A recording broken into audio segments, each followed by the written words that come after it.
राधे राधे। नमस्कार मित्रों, आप सबका स्वागत है आपके अपने YouTube चैनल में। आज हम शनि ग्रह के विषय में बात करेंगे।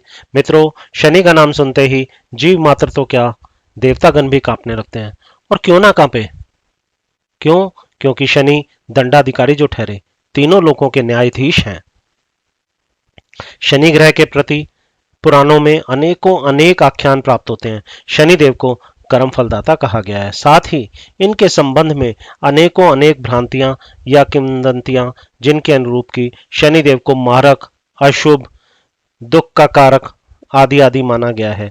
परंतु वास्तव में क्या शनि उतने अशुभ और मारक हैं? नहीं। अनुभव में जितना आया है, शनि शत्रु नहीं अपितु मित्र हैं। एकमात्र मोक्ष को प्रदान करने वाले ग्रह शनि हैं। शनि प्रकृति में संतुलन बनाकर हर जीव के साथ न्याय करते हैं। शनि सेवा और कर्म के कारक ग्रह हैं। अगर सौरमंडल की बात करें तो सूर्य से सर्वाधिक दूरी पर और गुरु ग्रह के बाद बड़े ग्रह शनि हैं। सूर्य से छठे स्थान पर इनकी स्थिति है। ज्योतिष शास्त्र में शनि अपनी लंगड़ी चाल के कारण सबसे धीमी चाल के ग्रह माने गए हैं। शनि के अशुभ प्रभावों से जब शनि कुंडली में कहीं पीड़ित होते हैं, अशुभ अवस्था में होते हैं, तब जीव ही नहीं देवतागण भी भयभीत रहते हैं और उन्हें अनेकों अनेक समस्याओं का सामना करना पड़ता है। शनि अथवा शनैश्चर, हिंदू धर्म हो या फिर ज्योतिष शास्त्र, हर जगह शनि का दिव्य व्यक्तित्व संदर्भित किया गया है। शनिदेव जो कि विवस्वान के ज्येष्ठ पुत्र हैं। यहाँ आपको जानना होगा कि विवस्वान यानी सूर्यदेव, जो कि कश्यप ऋषि और अदिति के पुत्रों 12 आदित्यों में दूसरे स्थान पर आते हैं। तो शनिदेव सूर्य की दूसरी पत्नी छाया या कहें स्वर्णा के पुत्र हैं। छाया जो कि भगवान शिव की परम भक्ता थीं, गर्भावस्था में घोर तपस्या के अंदर इतनी मग्न हो जाती हैं कि उन्हें अपने खान पान की सुध भी नहीं रहती। फलस्वरूप गर्भस्थ शिशु का वर्ण श्यामल हो जाता है। फलस्वरूप सूर्यदेव इन्हें अपनाने से इनकार करते हैं और आरोप लगाते हैं। पिता द्वारा अस्वीकार करने में और आरोप लगाने से शनि पितृशत्रु भी जाने जाते हैं। शनिदेव पिता के द्वारा अस्वीकार किए जाने पर भगवान शिव की घोर तपस्या करते हैं और वरदान के स्वरूप उन्हें तीनों लोकों का दंडाधिकारी नियुक्त किया जाता है और साथ ही साथ उन्हें नवग्रहों में सर्वोच्च स्थान प्राप्त होता है। मित्रों, वास्तव में शनि एक परम वैष्णव हैं, विष्णु भक्त हैं। उनकी दृष्टि में जो क्रूरता देखने को मिलती है वह ऐसे ही नॉर्मल नहीं है। वह उनको दो दो स्त्रियों के श्राप का नतीजा है, जिसकी वजह से कि उनकी दृष्टि में क्रूरता आती है। यहां हम एक आख्यान से इस चीज को समझने का प्रयास करेंगे कि उन्हें यह श्राप कब और कैसे मिला। तो ब्रह्म पुराण में एक चर्चित आख्यान है, जिसके अनुरूप उनकी पत्नी नीलिमा, जो कि दक्ष प्रजापति की संतान है, ऋतु स्नान के उपरांत संतान की इच्छा को लेकर प्रणय निवेदन करती हैं। परंतु शनि उस समय भगवान विष्णु की घोर तपस्या में लीन होते हैं और वह अपनी पत्नी की प्रणय निवेदना को अनसुना अनदेखा कर देते हैं, या यूं कहें कि उनका ध्यान नहीं जाता। तो पत्नी रुष्ट होकर उन्हें श्राप दे देती हैं कि जहां तुम्हारी दृष्टि जाएगी वह चीज खत्म हो जाएगी। इसी प्रकार एक और आख्यान है। उस आख्यान में देवी पार्वती उन्हें श्राप देती हैं। तो कहने का मतलब है कि शनि की जो दृष्टियां हैं, जिनको कि हम क्रूर दृष्टियां बोलते हैं, वह एक अपनी पत्नी और दूसरी देवी पार्वती के द्वारा मिले श्राप के कारण है। तो यहां शनिदेव की दृष्टियों में भी वक्र दृष्टि यानी कि तीसरी दृष्टि सबसे अशुभ या खतरनाक मानी गई है। और जहां यह दृष्टि जाएगी या जिस भी भाव पर यह दृष्टि पड़ती है, उस भाव से संबंधित सुखों की व्यक्ति के जीवन में हमेशा कमी महसूस रहेगी, या यूं कहें कि व्यक्ति या जीव जीवन पर्यंत उस भाव के लिए, उस भाव के प्रति कर्म करता रहेगा, जद्दोजहद करता रहेगा, परंतु उसके पश्चात भी उसे आशातीत सफलता की प्राप्ति नहीं होगी। मित्रों, शनि ग्रह जहां विराजमान होते हैं, उस भाव के कर्म बंधन में जीव बंध जाता है और प्रयत्न करने के बाद भी उससे, उस भाव के संबंधों से वह मुक्त नहीं हो पाता। आइए यहां हम एक एग्जाम्पल के द्वारा समझने का प्रयास करते हैं कि शनि की दृष्टि किस प्रकार क्या क्या फल देती है। मान लीजिए किसी भी कुंडली में अगर शनि 10वें घर में विराजमान है, तो वहां से वो किस किस घर को देखते हैं, या यूं कहें कि आपका यानी कि जीव का क्या क्या दांव पर लगा हुआ है। कैसे? अब यहां देखते हैं 10वें घर में जब शनि विराजमान है तो उनकी तीसरी दृष्टि आपके सैया सुख यानी कि जो आपका बेडरूम है, रति सुख है, इन सब को शनि यहाँ पे डिस्टर्ब करता है। यहाँ के लिए जीव पराक्रम करता, प्रयासरत रहता है, लेकिन उसको सुखों की प्राप्ति नहीं होती। फिर हम देखते हैं सप्तम दृष्टि। सप्तम दृष्टि आपके माता के सुख, आपके वाहन का सुख, आपके गृहस्थ का सुख, आपकी मानसिक शांति, या फिर हम कहें कि आपकी भूमि आदि का सुख, ये सब आपका दांव पर लगता है। यह घर आपका शनि की दृष्टि से काफी पीड़ित हो जाता है। इसके बाद हम देखते हैं कि शनि की 10वीं दृष्टि भावत भाव के अनुसार दशम से दशम यानी कि सप्तम भाव पर, सप्तम भाव जो कि आपके जीवन साथी का है, जीव के व्यापारिक साझेदार या ओपोनेंट या उसकी दैनिक कार्य जो जो भी हैं, उन सब के ऊपर शनि की 10वीं दृष्टि है। तो शनि यहाँ जीव को उस कर्म बंधन में बांध देते हैं। उससे संबंधित जो जो भाव के कारक हैं, उन सब के साथ में शनि उनको कर्म बंधन में बांधते हैं। तो स्वयं आप देख सकते हैं कि शनि की दृष्टि किस किस चीज को पीड़ित करती है। काल पुरुष कुंडली की अगर हम बात करें तो उसका 10वां भाव केंद्र स्थानों में सबसे बली भाव है। और क्यों ना हो बली, यही तो जीव के कर्म का भाव है। इस कर्म के कारण ही तो जीव का जन्म दर जन्म कर्मों का चक्र चलता रहता है। कर्मों का अंत ही तो वास्तव में मृत्यु है। इसीलिए शनि को निर्णय क्षमता भी कहा गया है, जो कहता है कि सोच समझकर निर्णय या कर्म करो ताकि निर्वाण या मोक्ष की यात्रा शुरू हो सके। यहां प्रश्न उठता है कि शनि के तीनों नक्षत्र काल पुरुष की तीनों मोक्ष त्रिकोण में ही क्यों आते हैं। सबसे पहला मोक्ष त्रिकोण चौथा भाव, चौथे भाव जो कि पहला मोक्ष त्रिकोण है, उससे लगन का सुख देखा जाता है। वहां पुष्य नक्षत्र आता है जो कि विद्युतीय ऊर्जा लेकर के बैठा है, आत्मबल का कारण है, सबसे शुभ मोक्ष स्थान है।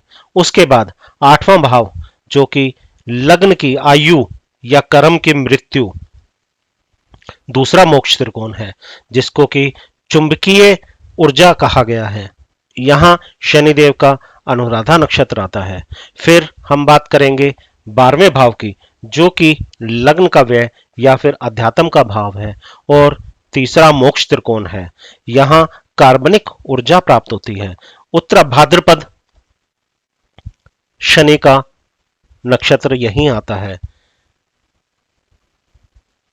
अब तीनों मोक्ष त्रिकोण शनि के ही हुए, और क्यों ना हो, क्योंकि निर्णय क्षमता ही शनि है।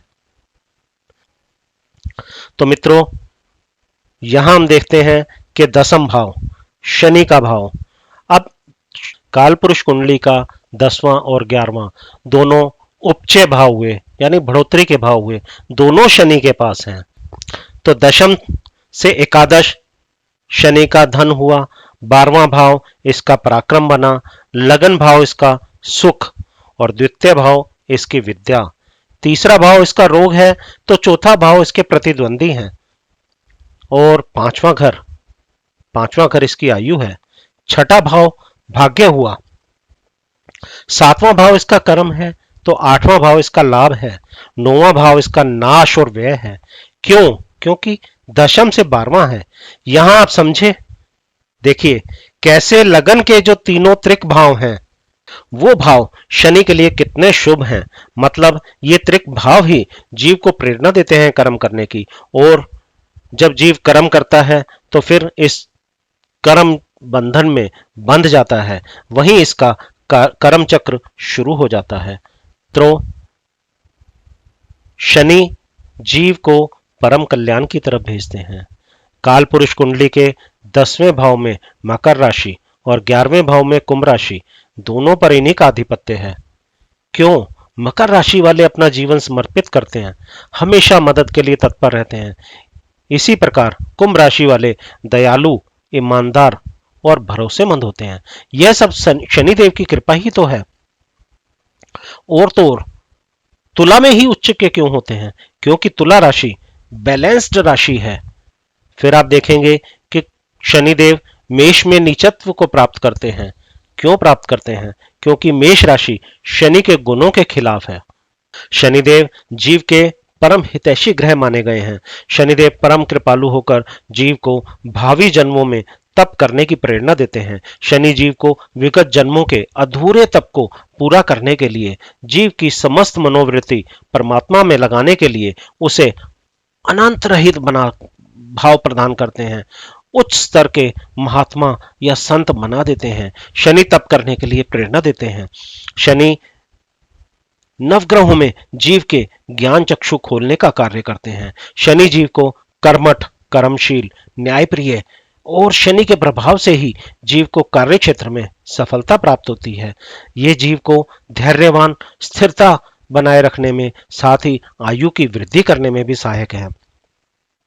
अगर आप अपनी कुंडली में देखना चाहें कि खराब शनि के क्या संकेत हैं, तो आप देखिए कि आपको आलस आता है, एकांतवास प्रिय है, नशा करने का मन करता है, बालों में रूखापन है या असमय आपके बाल सफेद हो रहे हैं, पैरों का फटना, गंदा रहने का मन करना, आपके अंदर नेगेटिविटी का रहना, एंजाइटी का रहना, गले में बार बार खराश होना, नर्वस सिस्टम का खराब होना, हमेशा संघर्ष का रहना, परिवार में बिखराव का रहना, गाड़ी का बार बार पंचर होना, इलेक्ट्रॉनिक आइटम्स का खराब होना, ये सब क्षण हैं। कमर में, घुटने में, जोड़ों में, इन सब जगहों पे दर्द का रहना, गंजापन, यहां तक कि लकवा या नाखूनों का असमय खराब होना, दुर्घटना या फिर कारावास, असमय आंखों का भी खराब होना, ये सब खराब शनि के ही लक्षण कहे गए हैं। शनि कब खराब होते हैं या कब हम कहें कि शनि कुपित हैं? जब व्यक्ति या जीव पर निंदा करता है, झूठ बोलता है, जीव में गलत आदतों का होना, गरीब या मजदूर वर्ग के साथ नाइंसाफी करना, लोगों को धोखा देने की आदत का होना, यह सब शनि के कुपित होने की निशानी है। अगर कुंडली में आपके शनि बहुत अच्छे हैं, उच्च के हैं, शुभ हैं, तो आप ये मानिए कि पूर्व जन्म में आपने कोई भी अनैतिक कार्य नहीं किया है।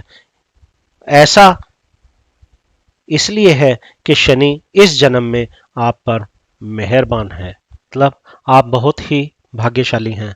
मित्रों, ब्रह्म वैवर्त पुराण में एक वर्णन आता है कि शनि जीव को उसके विगत के 100 जन्मों के कर्मों का फल भुगतान भी करते हैं। जीव ने वह कर्म, वह पाप कर्म मनसा, वाचा या कर्मणा किसी भी रूप में किया हो, उससे यह जाने में, अनजाने में, किसी भी प्रकार अगर इस प्रकार का कोई कर्म उससे बनता है, तो उस कर्म का फल शनिदेव उसको जरूर भुगतान करते हैं। यहां शनि की अनुकूलता के लिए शनिवार के दिन से पीपल के निकट बैठकर जीव मात्र को, या यूं कहिए कि हर जीव को, एक नियम, एक संकल्प जरूर लेना चाहिए। 10 नामों का उच्चारण, बहुत ज्यादा समय नहीं लगता है, 2 मिनट का टाइम लगता है, वो उसे नियम अनुसार जरूर करना चाहिए। तो क्या है 10 नाम? कोनस्था पिंगलो बभ्रु कृष्णो रौद्रांतको यमः सौरी शनिश्चरो मंदः पिप्लादेन संस्तुता। तो शनि को अनुकूल करने के लिए इन 10 नामों को नित्य नियम से जरूर लेना चाहिए। नेक्स्ट टाइम हम लोग चर्चा करेंगे विवाह में विलंब का कारण। विवाह के योग्य युवक और युवतियों के होने के बावजूद भी ऐसी क्या वजह है कि उनके विवाह में विलंब होता है और क्या उसका उपाय करना चाहिए। तो भविष्य में नई नई ज्ञानवर्धक जानकारी प्राप्त करने के लिए अगर आपने अभी तक चैनल को सब्सक्राइब नहीं किया है तो कृपया चैनल को सब्सक्राइब कर लें और बेल बटन को अवश्य दबाएं। धन्यवाद। राधे राधे।